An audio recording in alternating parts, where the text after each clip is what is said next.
नारियल फोड़ करके क्रेडिट लेने का काम करते हैं। इंसान के हर कर्मों का रिजल्ट 5 साल के बाद आता है।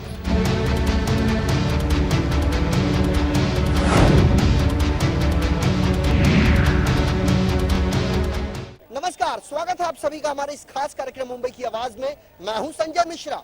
देश की आर्थिक राजधानी मुंबई में गरीबों को बसाने के लिए राज्य सरकार ने साल 1997-96 में झोपड़पट्टी पुनर्वसन योजना की शुरुआत की थी और ये योजना गरीबों के लिए बनाई गई थी। लेकिन दुर्भाग्य की बात यह है कि आर्थिक राजधानी मुंबई के जिन जिन इलाकों में इस योजना की शुरुआत हुई, कुकुरमुत्तों की भांति तमाम विकासक उगते आए और हर चौथा व्यक्ति अपने आप को बिल्डर कहने लगा।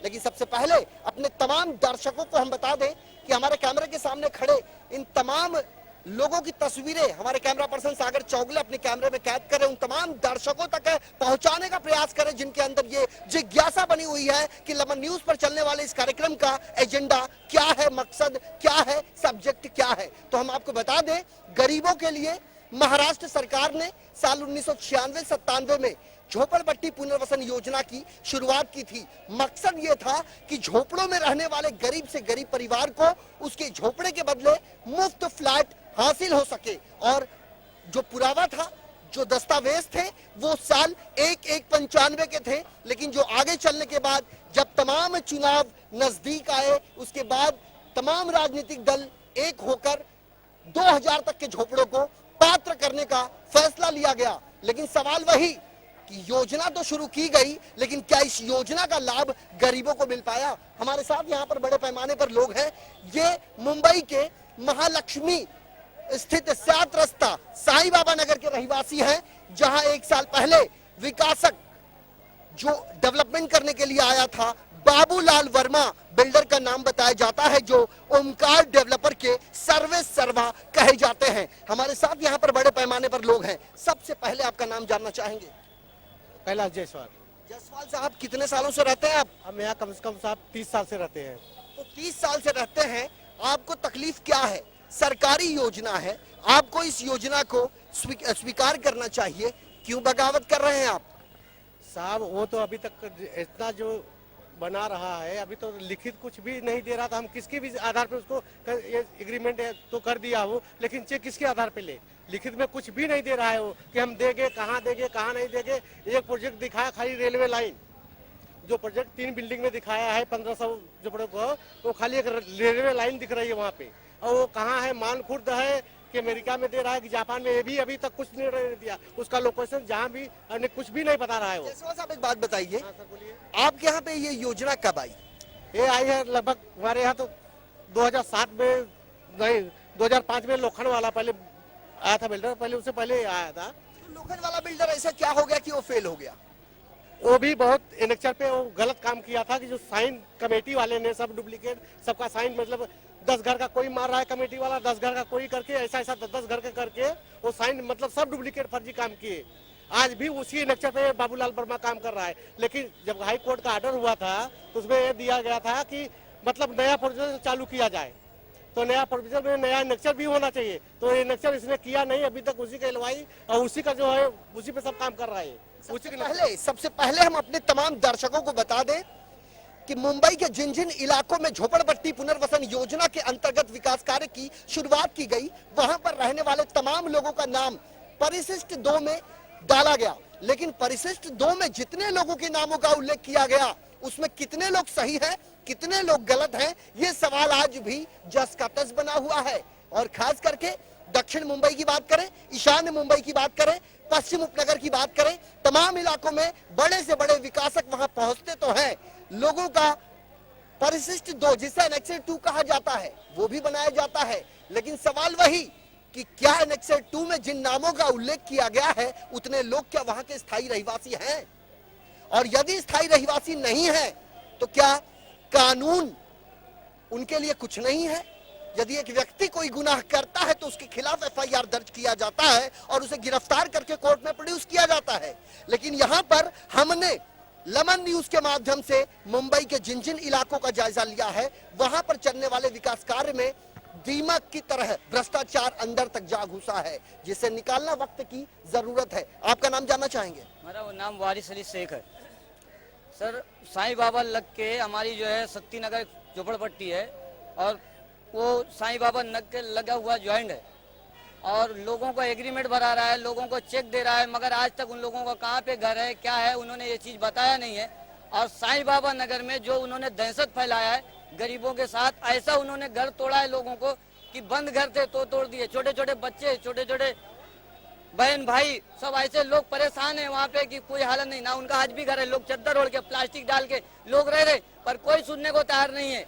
कलेक्टर के यहाँ जाने के बाद उन्होंने बोला कलेक्टर ने ऑर्डर कर दिया, ऐसे कोई ऑर्डर नहीं किया। बीएमसी में गए तो बोले बीएमसी के साफ लोगों ने ऑर्डर कर दिया, पर वहाँ जबरदस्ती खड़े रह के तोड़ने का काम कर रहे। कौन तोड़ रहा है? बीएमसी के लोग तोड़ रहे और बिल्डर के लोग तोड़ रहे। बीएमसी का तो कम है पर बिल्डर के लोग ज्यादा है। नाम बीएमसी का है, काम करने वाले बिल्डर के लोग हैं।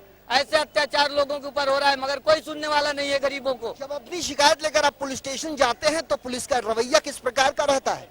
साहब, वहाँ से भगा दिया जाता है, उनकी कोई सुनाई नहीं होती। उनको ऐसा बोला जाता है जाओ जो चेक देता है वो ले लो, जो कहता है वो सुनो, बाकी कोई इंसाफ नहीं है। वहाँ पे सिर्फ एक ही चीज है, जाओ जो वो कहता है वो मानो। अब हम कानून का दरवाजा खटखटाने जाते तो हमारी यह हाल होती है। सूबे के मुख्यमंत्री देवेंद्र फडणवीस साहब, जिम्मेदारी आपकी भी है, चूंकि गृह मंत्रालय के आप मुखिया कहे जाते हैं और आपके मातहत आने वाले उन तमाम पुलिस स्टेशनों में बैठने वाले वो तमाम पुलिस अधिकारियों का आखिर फर्ज क्या है? जनता की सेवा के लिए पुलिस थाने खोले गए हैं और वहां पर ड्यूटी पर तैनात जो ड्यूटी ऑफिसर होता है उसकी ये प्राथमिकता होती है कि जब कोई शिकायतकर्ता अपनी शिकायत लेकर उसके पास पहुंचे तो वो शिकायतकर्ता की तर्ज पर एफआईआर दर्ज करे, प्राथमिकी दर्ज करे। लेकिन यहां पर जब पूरा का पूरा पुलिस महकमा, जिसे अब तक झोपड़पट्टी पुनर्वसन योजना की एबीसीडी तक पता नहीं है, ऐसे में वो कार्रवाई करें तो किसके खिलाफ करें, ये भी एक बड़ा सवाल है। और खास करके मुंबई में जैसे जैसे समय बीत रहा है वैसे वैसे जमीनों की कीमतें लगातार आसमान छू रही हैं। एक मध्यम वर्गीय परिवार के बस का नहीं है कि वो एक झोपड़ा भी खरीद सके और यहाँ पर पूरी की पूरी लड़ाई झोपड़े के बदले मुफ्त फ्लैट हासिल करने का है और वो भी एक व्यक्ति अलग अलग नामों से पात्र अपात्र के चक्कर में पड़ता है और उसका झोपड़ा भी पात्र हो जाता है, लेकिन वास्तव में जो व्यक्ति वहां रहता है तो उसका मकान पात्र नहीं हो पाता। और ऐसे कई सवाल लेकर आपसे जानना चाहेंगे, कुल कितने रहिवासी आपके इलाके में रहते हैं? सब वहाँ पे एनेक्चर में 1513 लोगों का जो एनेक्चर बना हुआ है, पर इन लोगों ने जो प्लान डाला है 1116 लोगों को डाला है और पीएपी जो रोड का दिखा रहा है उसको नील बता रहे हैं, एलवाई में बता रहे, पर वो बोले सबको हम घर देंगे। जितने लोग हैं सब है, जिन्होंने ऐसे कम से कम 100 से 150 जो घर होंगे जिनको उन्होंने अभी तक नंबर ही नहीं डाला गया क्योंकि उन्होंने सर्वे नया किया ही नहीं, तो जूना सर्वे पे काम कर रहे हो। कितने रहिवासी हैं? टोटल 1800 के करीब रहेंगे। 1800 रहिवासियों में क्या सभी लोगों ने विकासक को अपना समर्थन दिया है? नहीं, सब लोगों ने हमें इतना समर्थन नहीं दिया। विकासक को 70% समर्थन आम रहिवासियों का हासिल है। नहीं, क्या विकासक ने वहां विकास कार्य करने के लिए जब वहां भूमि पूजन किया, नारियल फोड़ा, तो क्या वहां पर ट्रांजिट कैंप बनाया गया? नहीं, ऐसा कुछ नहीं वहाँ पे किया गया, कुछ नहीं हुआ। वो नहीं मिल रहा है। ट्रांजिट कैंप का मांग करे वो नहीं दे रहा है। ट्रांजिट कैंप क्यों नहीं दिया जा रहा आपको? वो पहले बोला कि मैं 20,000 शिफ्टिंग का भाड़ा दूंगा, आज भाड़े के तौर पे 5,000 मिल रहा है और 20,000 भाड़े की जगह हमको 15,000 भाड़ा दे रहा है। अब ज्यादा जाओ बोलने तो बोलता जाओ जो करना हो हमारा करो, हम नहीं देने वाले हैं। आपने ये बात जाके अपने नगर सेवक, अपने विधायक या अपने सांसद को बताई? हमारे ना तो नगर सेवक सुनने वाले हैं ना तो विधायक सुनने वाले, कोई सुनने वाला नहीं। जो जाता है बोलता जाओ उसके पास लेना है, फिर हमारे पास आना ही मत।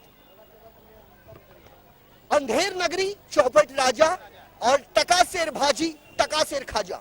साफ तौर पर राज्य सरकार समय समय पर गरीबों के लिए योजनाएं बनाती है, लेकिन जब उसे क्रियान्वित करने की बात आती है तो नतीजा निकलता है सिर्फ और सिर्फ ढाक के 3 बात। हम अपने तमाम दर्शकों को बता दें, राज्य सरकार समय समय पर झोपड़पट्टी पुनर्वसन योजना के अंतर्गत सूचना जनहित में जारी करती है।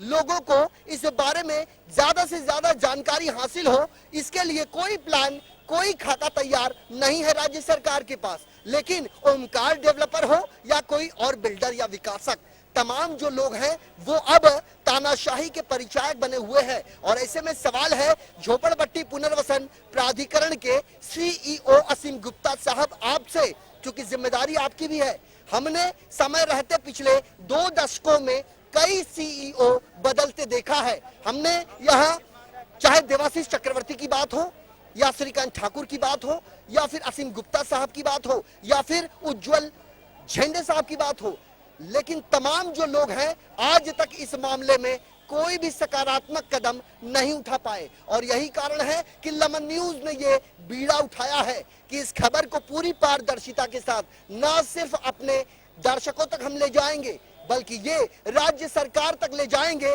जहां सरकारी महकमे में बैठे वो तमाम उच्चाधिकारी कुंभकर्णी नींद में अंगड़ाई ले रहे हैं और हमारा वादा है कि उनकी नींद हम तोड़ कर रहेंगे। बहरहाल हमारे इस खास पेशकश मुंबई की आवाज में वक्त हो चला है एक छोटे से ब्रेक का, जाइएगा नहीं, हम जल्द लौटेंगे और आपको बताएंगे महालक्ष्मी 7 रास्ता साईं बाबा नगर के रहवासियों की व्यथा।